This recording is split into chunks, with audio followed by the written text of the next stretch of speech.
Today we will start a new chapter: cell, structure and function. You must have heard about so many cells. Dry cells used in different gadgets that facilitate conduction of electricity. Prison cells, then cell phones, right? Today we will learn about the cells that make up our body. Our planet Earth is inhabited by different kinds of living organisms who look very different from each other. These living organisms are bacteria, protozoa, fungi, plants, and animals.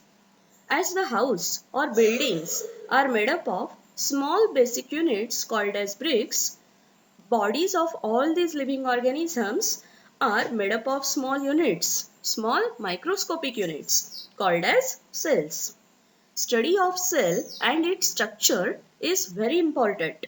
The cell has the same central position in the study of biology as an atom has in the study of physical sciences. The branch of biology that concerns the study of cell, its structure and function is called as cytology. So, cell is the structural and functional unit of life.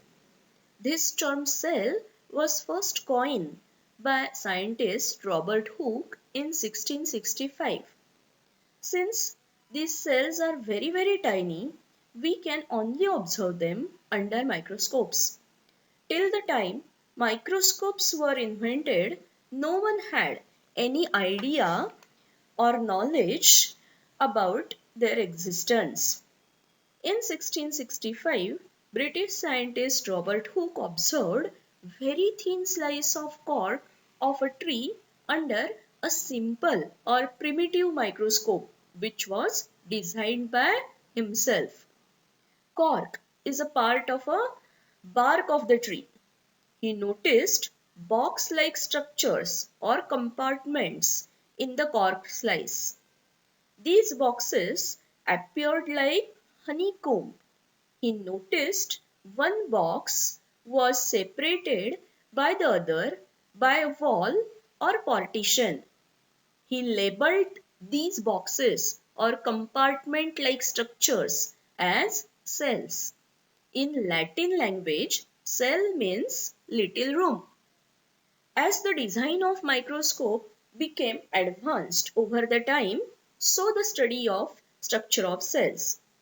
But study of cell structure and function got real momentum only after invention of electron microscope, because some cell organelles can be viewed only under electron microscope. After Robert Hooke discovered presence of cells in cork slice, many scientists contributed in revealing many facts related to cells.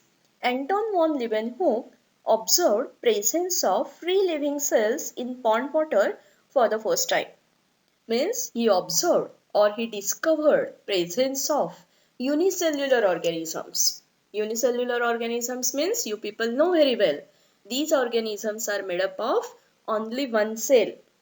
Then Robert Brown observed presence of nucleus in a cell.